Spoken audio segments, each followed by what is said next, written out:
Hi guys, കുറേ നാളായിട്ട് video ഒന്നുമില്ലായിരുന്നു. ഇപ്പോൾ ഇടാമെന്ന് വിചാരിക്കുന്നു. ഇപ്പം ഞാൻ വന്നത് എൻ്റെ വീട് കാണിക്കാനാണ്. ഇതാണ് എൻ്റെ വീട്. ബാക്കിൽ കാണുന്നത് നിങ്ങൾക്ക് കാണാൻ പറ്റുന്നുണ്ടോ? ഭയങ്കര വെയിലായിട്ടേ. നിങ്ങളിപ്പോൾ വിചാരിക്കുന്നുണ്ടാവും മൊത്തം ഇല കിടക്കുന്നു.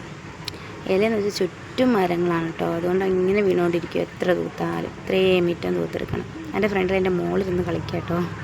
പിന്നെ എൻ്റെ വീട്ടിലെന്ന് പറഞ്ഞാൽ എല്ലാവർക്കും പേടിയാണ് പുറത്ത് നോക്കുമ്പോൾ. രാത്രി ഈ ഒരു പോസ്റ്റിലെ വെട്ടം മാത്രമേ കാണത്തുള്ളൂ. ഞങ്ങൾ ഫ്രണ്ടിലത്തെ ലൈറ്റ് ഓഫാക്കി ഇടും കേട്ടോ. അതുകൊണ്ട് ഇങ്ങനൊരു വീട് ഇവിടെ ഉണ്ടെന്ന് പോലും പറയത്തില്ല. അതുകൊണ്ടാണ് ഞാൻ ഇത്രയും ദൂരെ നിന്ന് നിങ്ങളെ കാണിക്കുന്നത് കേട്ടോ. ഇതേ നോക്കിയേ, ഇത്രയും മരങ്ങളുണ്ട് എൻ്റെ വീടിന് ചുറ്റും. മാവ് തന്നെ 2 സൈസിലുണ്ട്. മൊത്തവും മാങ്ങ കേട്ടോ. പക്ഷെ ഞാൻ എടുക്കുന്ന കാണാൻ ഇഷ്ടംമാതിരി മാങ്ങ പൊഴിഞ്ഞ് വരുന്നുണ്ടേ. 2 സൈസ് മാവ്. ഇത്രയും ഇല ഇങ്ങനെ വീണുകൊണ്ടേയിരിക്കും തൂക്കും തോറും. ഞങ്ങളുടെ കാറാട്ടോ. കണ്ടോ, ഇങ്ങനെ ഇല വീണുകൊണ്ടേയിരിക്കും. പിന്നെ നിങ്ങളുടെ അവിടെയൊക്കെ ഇങ്ങനത്തെ മരമുണ്ടോ? ഇത് ഞങ്ങളിവിടെ ശിവലിംഗ പൂവെന്നാട്ടോ പറയുന്നത്. ശിവന് ഏറ്റവും കൂടുതൽ ഇഷ്ടപ്പെട്ട പൂക്കളിൽ ഒന്നാണ് കേട്ടോ ഇത്. നല്ല പൂവാട്ടോ ഇത്. ഞാൻ ജനിച്ചപ്പോൾ മുതൽ കാണാൻ തുടങ്ങിയ ഒരു മരം കേട്ടോ. അതിപ്പോൾ പൂക്കുന്ന സീസണാണേ. നല്ല ഭംഗിയാണ്. ആ മുട്ട പോലെ കിടക്കുന്ന അതിൻ്റെ കൂമ്പാട്ടോ. ചട്ടി ഞങ്ങളിവിടെ ചട്ടി എന്നൊക്കെ പറയും കേട്ടോ. അതിന് അതുപോലെ കേട്ടോ പിടിച്ച് കിടക്കുന്നത്.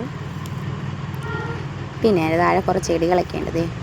ഈ ഒരു പൂവുണ്ട് കണ്ടപ്പോൾ. പിന്നെ ഇത് ഞങ്ങൾ മുട്ടപ്പഴം എന്ന് പറയും, അത് പിടിക്കുന്നു. പിന്നെ കപ്പ, അങ്ങനത്തെ കുറച്ച് ചെടികളൊക്കെ ഉണ്ട് കേട്ടോ.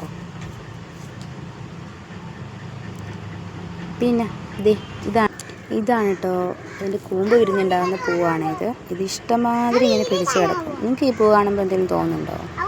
ഞങ്ങളെ സർപ്പങ്ങളുടെയൊക്കെ ഇതായിട്ടോ ഇത് കാണുന്നത്. പിന്നെ ഇത് വയലറ്റ് കളറിലെ ഒരു പൂ കേട്ടോ. ഇതിനിവിടെ നിങ്ങളെന്താ പറയുന്നത്? ഇവിടെ നിറയെ തുമ്പികൾ വന്നിരിക്കും കേട്ടോ. കുറച്ച് കഴിയുമ്പോൾ ചുറ്റും ആ പൂ തന്നെ കേട്ടോ. നല്ലൊരു ഭംഗി കേട്ടോ ഇത്. കണ്ടോ? പിന്നെന്താ, ഒരു ഫോറസ്റ്റ് പോലെ കേട്ടോ വീട്. മൊത്തം മുളയും മരങ്ങളും ഒക്കെ കേട്ടോ. കുറേ ഔഷധങ്ങളൊക്കെ ഉണ്ട് കേട്ടോ. കുറേ പേര് വന്ന് പറിച്ചുകൊണ്ട് പോകും.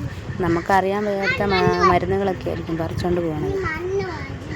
മൊത്തവും കാട്. ആദ്യമൊക്കെ നല്ല ഇതായിട്ട് നോക്കുമായിരുന്നു. പിന്നെയും കാടൊക്കെ പിടിച്ചിട്ടോ. കുറേ ചെടികളുണ്ട് കേട്ടോ. എനിക്ക് പേരറിയത്തില്ല. പിന്നെ ഇതാണ് എൻ്റെ മാമൻ്റെ വീട് കേട്ടോ. ഈ വീടിൻ്റെ പാലുകാച്ചലിലാണ് ഞാൻ പോയത്. ഞങ്ങളുടെ വീടിൻ്റെ തൊട്ട് പുറകിൽ തന്നെ കേട്ടോ. ഇത്രയും വലിയ വീടില്ലെങ്കിൽ ഒരു ചെറിയ വീട് വേണമെന്ന് കേട്ടോ എൻ്റെ ഒരു സ്വപ്നം. പിന്നെ എൻ്റെ സൈഡിലായിട്ട് ഈ ഒരു പൂ നിൽക്കുന്നുണ്ട് കേട്ടോ. നല്ല ഭംഗിയാണ്. മരം നിറച്ച് ഈ പൂ തന്നെ കേട്ടോ. നല്ല ഭംഗിയാണ്. നല്ലൊരു സ്മെല്ലുണ്ട് കേട്ടോ ആ പൂവിന്. അപ്പോൾ ശരി ഗായ്സ്, ഇനിയൊരു വീഡിയോ ആയിട്ട് ഇനി വരുന്നതായിരിക്കും.